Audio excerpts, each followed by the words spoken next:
Hello, everyone. My name is Emmanuel, and I work for Thinking with You. One of our purposes is to build bridges between the world of education and that of organizations. This is what we call lifelong learning.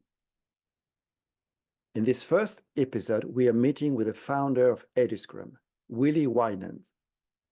eduScrum is now present in more than 40 countries and is used from primary to universities and companies. So, if you're interested in transforming the world of education or turning your company into a learning organization, this is an episode for you. Enjoy.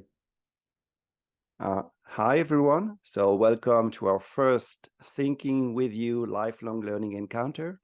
And today it's such a pleasure to have with us Willy Wijnands, who is the creator and the founder of eduScrum and the co-founder of the worldwide initiative Agile in Education. Willy taught for more than 40 years chemistry at the Ashram College in the Netherlands and is also a teacher of Aikido, Tai Chi, Qigong, and Shiatsu. Willy, welcome. Thank you, Emmanuel, inviting me and to this podcast together. And what the most thing I like that you were one of my first students, whatever you want to know it, but come to the Netherlands to take the first eduScrum course, international first course in 2017. And it was a great feeling, and the feeling is still the same. You came to me, I came to you in Oviedo, and that was really great experience. Really, thank you very much. Yeah, and I do remember that in 2016, when I found out about eduScrum, I got in touch with you, and after 10 minutes, you wrote back to me. And where were you on that day? You were in Orlando, United States, for a Scrum World Gathering, and you were writing the manifesto Agile in Education with other international educators. Yeah, synchronicity, total. Yeah, mostly I replied within 24 hours. Yes, you do. So, Willy, perhaps to start off, for the listener who don't know about eduScrum, perhaps you could tell us a bit about the origin of eduScrum and, in its essence, what is eduScrum? Yeah. I think I start with the beginning. In 2011, a friend of mine explained me the Scrum framework on an H4 paper. And that was for me a kind of a lightning, really wake-up moment. Wow, this is for me the way how I can maybe work with my student in a transparent way. And for me, as she told already, I teach totally for 44 years. And as a chemistry teacher, but I couldn't find a good way of working together with teams in a free way, in that the students have a lot of freedom, a lot of ownership, and in a transparent way that I not control them, but they are controlling themselves. So with this Scrum framework, I like directly. And so in August 2011, I started with a tryout in one class. And it was really a kind of you put the light on or off. So the light was off. And when I started with this way of working, the light come on. And the energy and the dynamics of my students changed directly. 3 weeks later, I started with another 2 classes. And after the first semester, I introduced it to 2 other classes. So I get more and more confidence that it works. So at the 3rd and the 4th semester, I put it to all my students' classes. So totally, I had 10 student classes where I teach chemistry, techniques, and physics together. And that was really amazing. And since that time, it evaluated, improved. I worked together with the people together. And for me, it was not to change the world of education. I want to have tools for myself to teach in a better way for my students. And that was my goal. And in 2013, Jeff Sutherland visited my school because he heard from Chuberg Phyllis, the company in Amsterdam, where he gave a course about Scrum. He wanted to visit me in my classroom. So in 2013, he came to my classroom. He wrote an article, a chapter in his booklet, doing twice the word and half the time, and so on. More people, a lot of people read the book, contacted me, and I became more international. I give training in the Netherlands, outside the Netherlands. In 2016, German people came to me with Christina and Alisa, and the ball was rolling. In 2017, you came in, Emmanuel, with totally, I think, 10, 12 people out of different countries, from Germany, from Spain, from Mexico, all over. And so the international fire was burning and starting. And, you know, after that, we are going to work together as a team. You're one of my team members, my eduScrum team members, and that was really amazing. And you know, I cannot do this alone. We can only do this together with other people. Wow, beautiful. Willy, you know, we are human beings, and as human beings, we like stories. Okay, would you like sharing with us some stories about eduScrum, thing that happened? And yeah, you know, when I started with eduScrum in my classroom, more people of several companies hear about it, what I do with Scrum, bring it into the educational world, and they invited me to their companies and to tell them what we are doing. So I can tell you a beautiful story about how it works, but I take my students with me, so I don't tell the story. My students tell the story, how it works, how it feels, because it's not about me, it's about my students. And and then they ask, who's the product owner, who's the Scrum Master? And you know, I never use this word in the beginning, because product owner. So you ask me, really, what is the product owner? Oh yeah, I am the product owner. I'm the Scrum Master in their language. So okay, now to use team captains, like, yes, we are team captains, because team captain is not so a master. I don't like to be or to work with masters. Mastery your work, mastery your things is perfect, but not being a master. That is another level. And what is also nice to hear, that the students work together. And when I wanted to change a team after 2 semesters, one of the teams say, Willy, do you know the words, never change a winning team? Yes, I know. So we don't want to change. We want to stay in the team, because we work together in a nice way. Another one is that students work doing indeed more work in less time. And that is one. For instance, we have in my high school, we have 4 semesters, but we did the work in 3 semesters. So the last semester, say, I cannot give them free from school, but say I offer them, come up with an open project. So you tell me what you want to learn as a team. And that was really amazing. And the students become unstoppable, because it was a shared project. They determined the why, the what, and the how together. Normally, I tell them the what and the why, because I have to stick to the curriculum. And they are working in teams together, and they determine the how. So that is a very nice story. And for me, you know, it is not about the chemistry stuff or physics or technology or whatever. For me, it was always, who are you? Who are you as a human being, to make that the students become more conscious about themselves. So personal development is one of the important things in eduScrum. In the retrospective we take a lot of time for that. Personal development and the team development. And perhaps here we're touching perhaps one of the differences between Scrum and eduScrum. That's a question that comes up regularly in the trainings. What would be your answer? Maybe a little arrogant, but I think we do more than Scrum. And it is not about we use the same artifacts and all this kind of stuff, the same framework. We use the same thing, but we put more personal touch into it. Mhm. That is for me the biggest change. There are some technical changes, but the bigger change is personal and team development. Not looking only at the product, but looking at the learning outcomes and for the what they have to learn, but also for the personal. Who are you? Yeah. So people. That is what the students.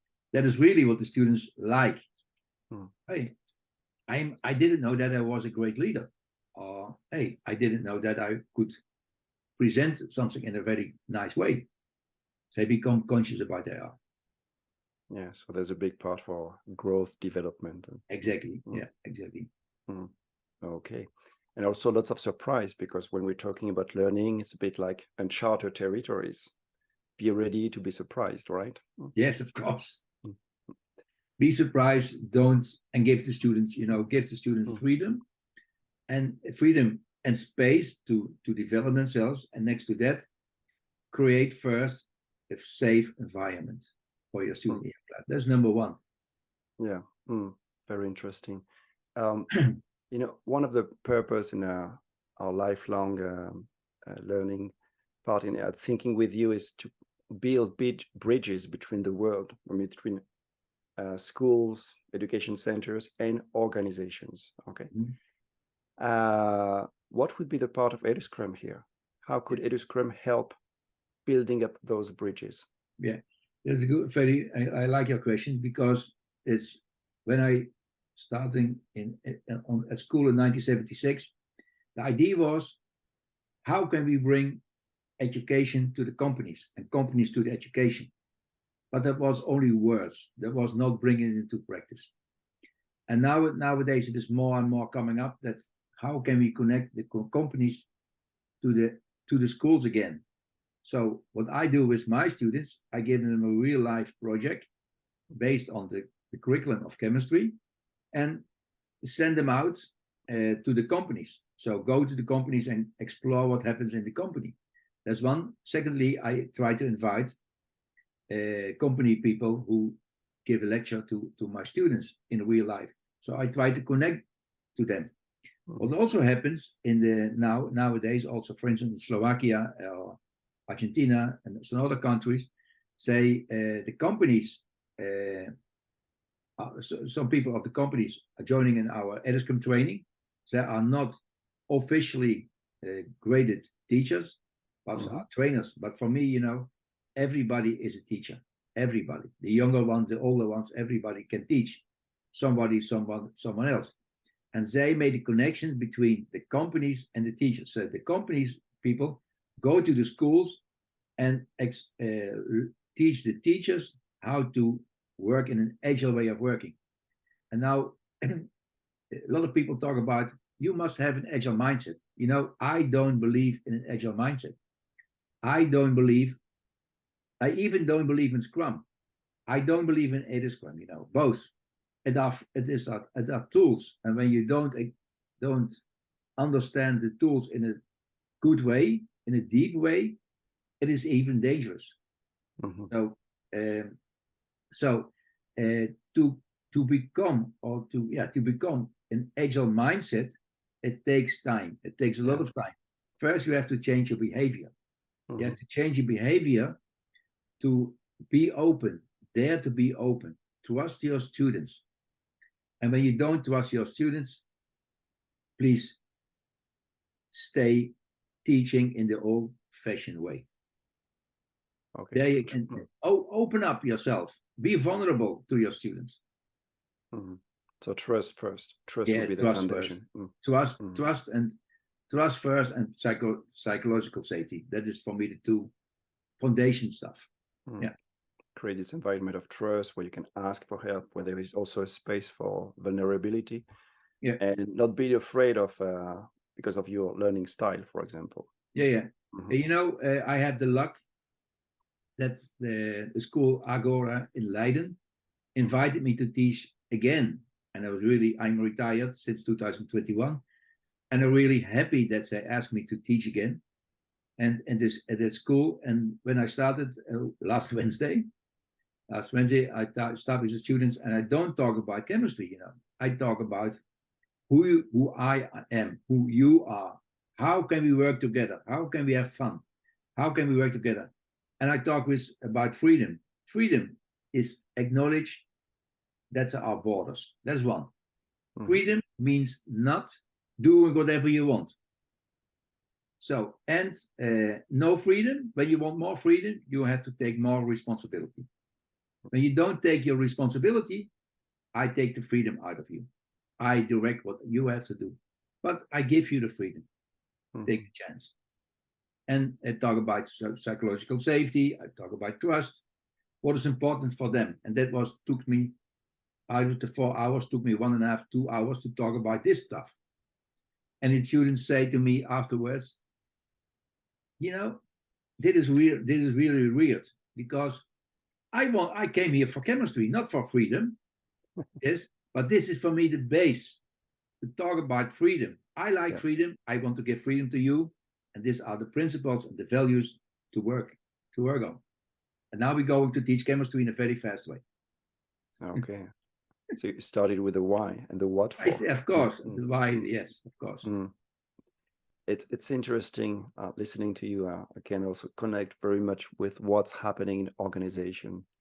And sometimes people don't take the time to stop, to reflect, and at the very start to work on agreements. So that this sensation of back to the basic, let's work on these agreements, because if we don't, what can happen? Yeah. And you think you speed up? No, you slow down. Because every time you have to talk about agreements. And talking about agreements, I did it also already before I started with eduScrum in my classroom. First, I created my first lesson about my expectation, my freedom, blah, blah, blah, all this kind of stuff. And I asked the students to talk about what kind of agreements can we make that we are working together in an enjoyable way. So they write down a lot of words or sentences, short sentences, what is important for them. I collect all this kind of stuff. And what was surprising, or maybe not surprising, that 70% of all the words they use was about fun. So in that case, I defined the definition of fun. Mm-hmm. And the definition of fun are my words, but is invented by my students. I only give the words to it. So one of the working agreements is the working agreement definition of fun. How can we work together in an enjoyable way? That's when your students become your teachers. Yes, exactly. Yes, exactly. Yeah. Okay. More things we can connect with the world of organization is usually with the new way of works. The idea is to break down those silos, and I think what eduScrum is also working on is breaking these silos, these artificial barriers, walls that have been creating for, actually very recently. Yeah, and as you're breaking the silos, that means for me also, there is no boss. We are talking on the same level. And sometimes you need a boss to make a decision, but normally we are equal and we work on the same level. Also students and me are on the same level. We negotiate about things and that sort of stuff. I'm not the boss. I don't want to be a boss. Yeah. We talk a lot about empowerment. At the same time, what comes to my mind would be more like, as you describe it, co-empowerment. So exactly, beautiful word. Co-empower each other. Yes. Yeah. It's reciprocal and it's like a loop. Yeah. Okay. All right. Now, could you tell us about what's the situation now at eduScrum? A few years ago there were only a few countries, and now what's happening in the world with eduScrum? What is happening exactly, I don't know, but I know that we are. I know that we are now in more than 40 plus countries in the world. That is one, and I visited before Corona. I visited in 15 different countries in the world, from South America, Mexico, Portugal, Spain, of course, Italy, Germany, UK, all of kind of countries, Russia, Poland. Maybe I forgot one, but I traveled to these different countries. And now, when Corona came, we have to change into the online environment, and that was not nice. For me, I want to touch people. I want to grab them, really, to see them, look in the eyes.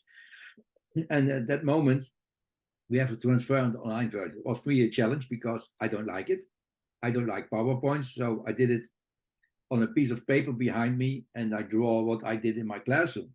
I teach in a normal way, but that is not professional at the time. But okay, I have to try things out. And but one of the benefits of Corona was that more people can reach eduScrum all over the world, from Australia to Japan to South America, Canada, all over. We are connected. China is coming up now. And with all this kind of different countries we talk about, we work with people with different cultures. And it's very interesting. With working with different cultures, we learn a lot. How can we learn from each other in this case? And you know, what we do now is basic training, give basic training. But I say at forehand that basic training is one part. But when you cannot invest or will not invest after the basic training to join our world journey sessions or HRTB SL session or working place sessions we have once a month, coming together and learn from each other, then please don't start, because we can only improve that we work together, come together, and we have sessions for 1 hour, 2 hours, or 3 hours, and the people don't need to come every month 1 hour, 2 or 3. They can come maybe for 50 minutes, ask questions, exchange a little bit, and go on to the next step. We have it on the international level. Now we have it on Germany level, and now we started also in the Dutch schools to open up a kind of we call it a werkplaats, a place coming together and work together. Okay. So from what you're saying, there is an international community of eduScrum. Yeah. And it works mostly on giving and taking, basically. Yeah. Exactly. Yeah. Beautiful.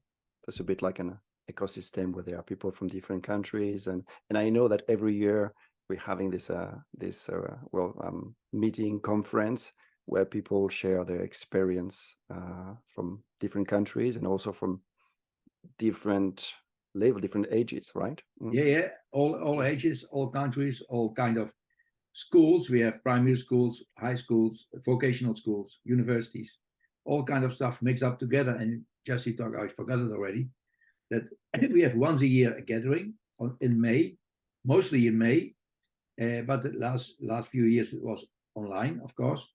And now we have the first open gathering in November. End of November, we had a gathering, and the people can, there will be 20-25 people that will be in person in Germany, northwest of Germany, in university in Germany, northwest. And the rest of the people who cannot join will be there online. Yes. Like you too.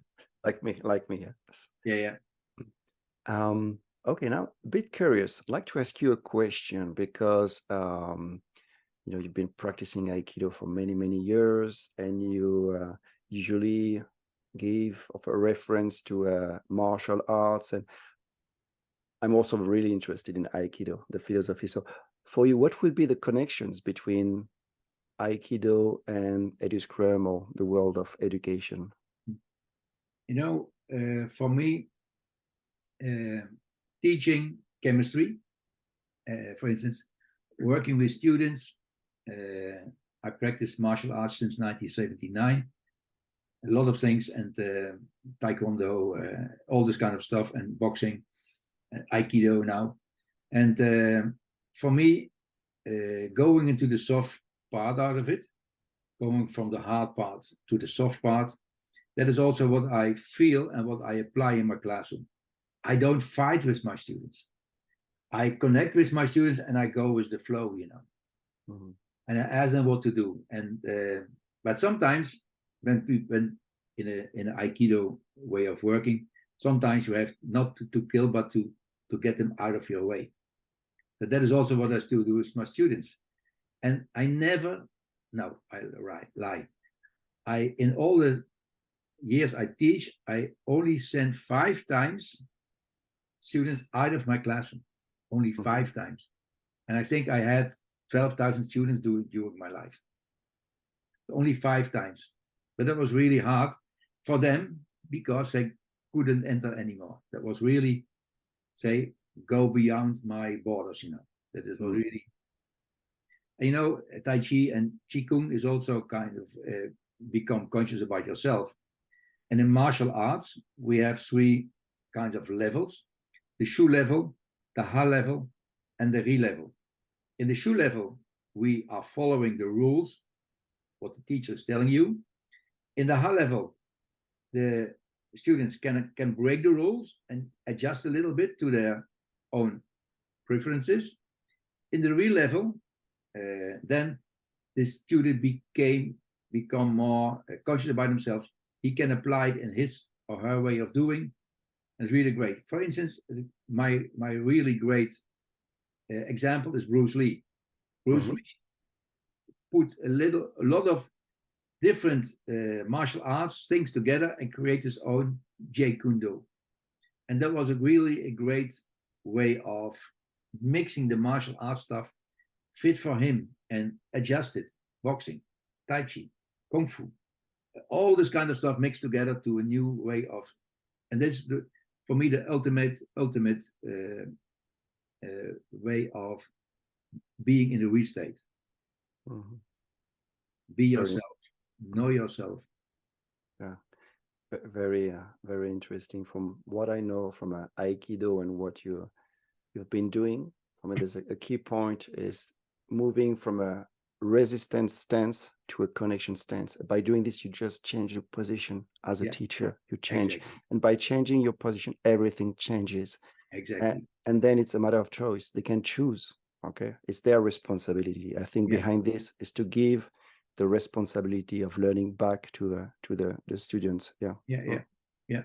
You can say, for now, you attack me as a student. You attack me not physically, but by words. So I don't accept it. So I show you another part. I will show you another part. And when it is not, when you don't listen, sorry, you have a problem. Well, just to finish, I'd like to ask you a very special question. Just to put a bit of context, now there's lots of talk about the state of the world. Okay, it's stuff. The world is in crisis, and we talk a lot about regenerative leadership, regenerative learning, and what I like about this term is that inside there is the word generous. Okay, generous. And I know you're a very generous man, Willy. I know you are.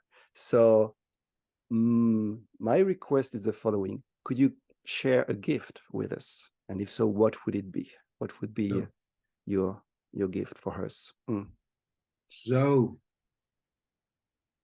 be kind, be friendly, be honest. Yeah, be kind, be friendly, be honest. Be transparent, open up, dare to show yourself. Don't be afraid. You are what you are. And looking in the mirror to reflect on yourself. So, but be kind, be respectful, be humbled. All this kind of beautiful words. Wow, that's a beautiful gift. Thank you very much, Willy. And for all of those of you who are interested, you can reach us very easily through the eduScrum webpage or straight through Thinking with You. If you want to have more information, you're more than welcome. So, Willy, thank you very much. Muchísimas gracias. Thank you very much for your time and for doing what you're doing. Dankjewel, Emmanuel. Dankjewel, heel hartelijk. Thank you very much, Emmanuel. With all my heart, I love to how to talk with each other. Thank you very much. Talk to you very soon, Willy. Thank you very much. Thank you. Bye-bye. Bye-bye.